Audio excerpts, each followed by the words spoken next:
and so much more. But we just want to start with the highlights of the week, with what we witnessed over the week that has already passed, where President William Ruto on Friday nominated new ambassadors, high commissioners and permanent representatives in Kenya's missions abroad. And among them who were appointed were the former communication director of the Communication Authority, Director General Ezra Chiloba, who has been nominated as Kenya's Consul General in Los Angeles, USA.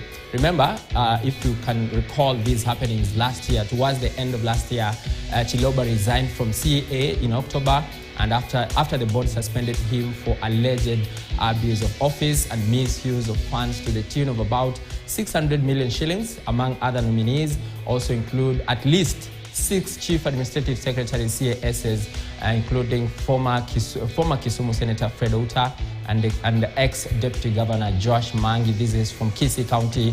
And remember, there has been a lot of talk about recycling people who had been cited or put under investigations. And we've seen Ezra Chiloba again forming part of that consul and leadership that will be representing Kenya outside the country. And the CSs who still are continuing to wonder which way they're going to go, because majority of them so far have been appointed to different positions. And up to this point, we also had some activities that will be happening in the course of the week or later on, because these members have to be vetted and approved by the House before they take up the positions. Something else that took very keen interest this week was the G7 strategy meeting, where President William Ruto on Thursday hinted at having a woman deputy president in the future.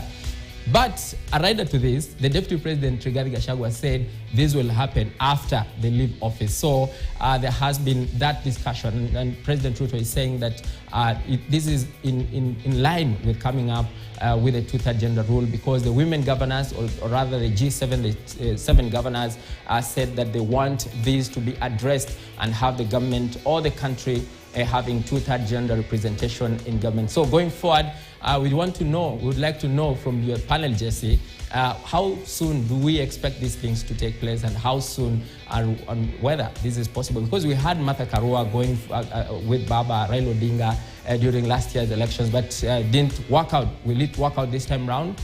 That is a question that will be answered. Something else that we'll be looking at is Raila Odinga's AUC hurdle.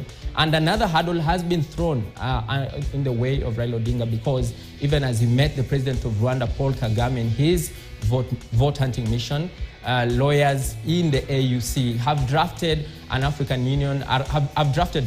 proposal to restrict the next race for the African Union Commission chairperson seat to be for a female contender or female contenders. The proposal is contained in the revised draft report titled Preparations for the Election of Senior Leadership of the African Union Commission in February 2025.